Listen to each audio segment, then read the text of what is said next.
Porsche say the chaos its Sunday statement provoked was a complete shock. No one from the company would agree to an on-camera interview. But some hedge fund managers like Alexander Pesco suspect the funds walked into a trap.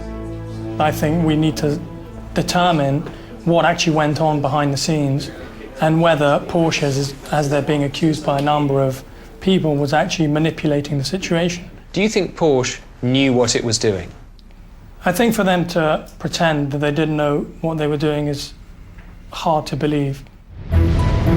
Porsche insists its secret stake in Volkswagen shares was part of its takeover strategy and not for profit. It says it didn't cash in when the Volkswagen share price was at its very height. But on the third day, with VW's share price still riding high, Porsche did start to cash in some of its options and free up the market.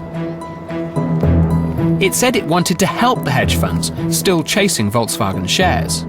These helpful trades also made Porsche billions of euros. There was a great transfer of wealth from the hedge fund community to Porsche. For everyone who is in the market, they are professionals and they know what they do. What would you say to the hedge funds and the people who lost money in this? Tough? Tough. They had a bet and that was a wrong bet. But privately, hedge funds tell me it's not as simple as that. They want to know if Porsche orchestrated the whole thing and therefore manipulated the market. I imagine there's going to be a lot of activity from American hedge funds who got burned, who like the legal system, who are quite litigious anyway. I think they're going to use this opportunity to chase Porsche, and there's going to be a sort of forensic examination of everything that happened. And, it's yet to be determined. The hedge funds, who have been in touch with city lawyer Darren Fox, are waiting to hear what the German regulators have to say about why Porsche made the statement that triggered the frenzy in Volkswagen shares. If I was the German regulator, I'd be looking at a number of things. I'd be looking at the internal communications that led up to the making of the statement to see whether there were people emailing each other internally about the likely impact of making the statement. The real key question here is why make one then? And was the intention to make the market transparent and efficient and orderly, or was it to do the opposite? One of the allegations is that Porsche wanted to create panic in the market. If it's the case that the motivation behind making the statement was to avoid the share price dropping to where it naturally and rightly would have gone, and the intention behind it was to create the panic that ensued in order to drive up the price, then that is a problem, yes. That's potentially market abuse. After spending 10 years with the Financial Services Authority as a regulator, Chris Rexworthy now advises investment managers on the rules in the UK and Europe. I've never seen anything as extraordinary as this happen before. What the German regulators have got to wrestle with is whether Porsche's activity amounts to normal market practice or not.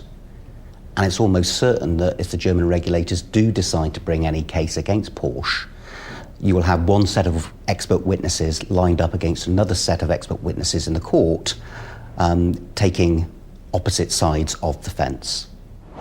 We asked the German financial regulator BaFin to comment. It told us that it had immediately started an investigation relating to suspected market manipulation. But as the investigation was ongoing, it couldn't say any more.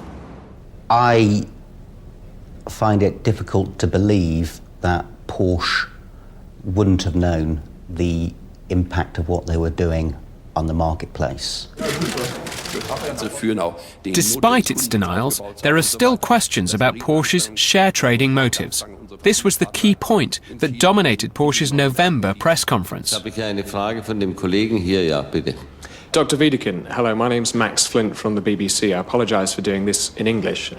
What about the allegations that you misled the financial market? Dr. Wiedeking asked his finance director to respond.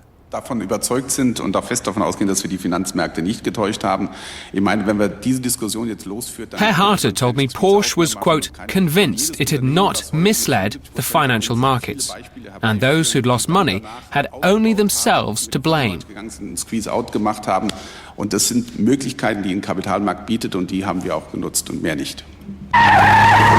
Many hedge funds feel a sports car maker has beaten them at their own game.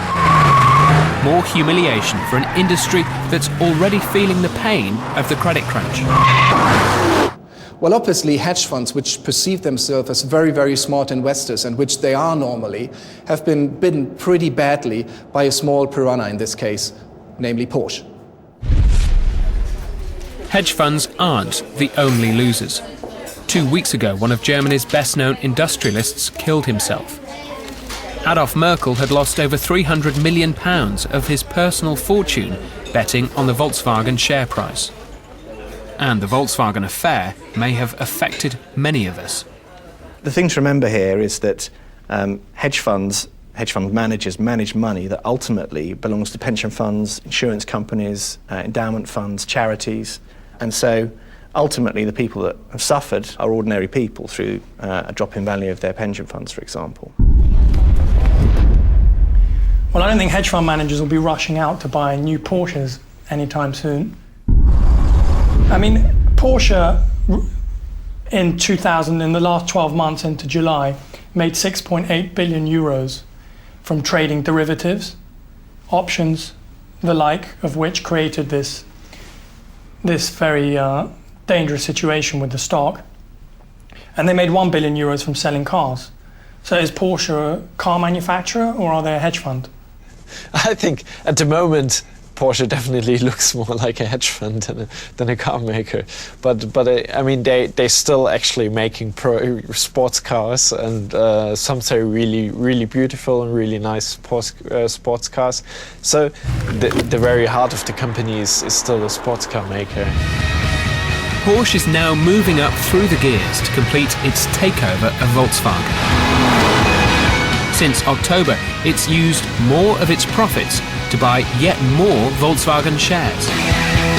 There's no doubt that Porsche emerges as the winner from all of this.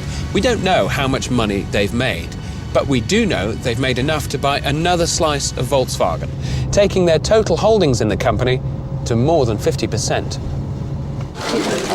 Porsche and its boss, Dr. Wiedeking, say they soon plan to own 3/4 of Volkswagen shares and remove the final legal obstacles to a complete takeover. I think Wiedeking is looking at a very clever survival strategy, and he's doing it at the right time. In other words, when you're at the top of your game and you're making a fortune, that's the time to take these sorts of decisions. Not when both of you are in a mess, because 2 drowning men do not make a swimmer. For the moment, Porsche may have the reputation of being a smart financial player who happens to make sports cars. But if it takes over Volkswagen, it'll become the 3rd largest car manufacturer in the world. It looks like the fast bucks will keep on rolling.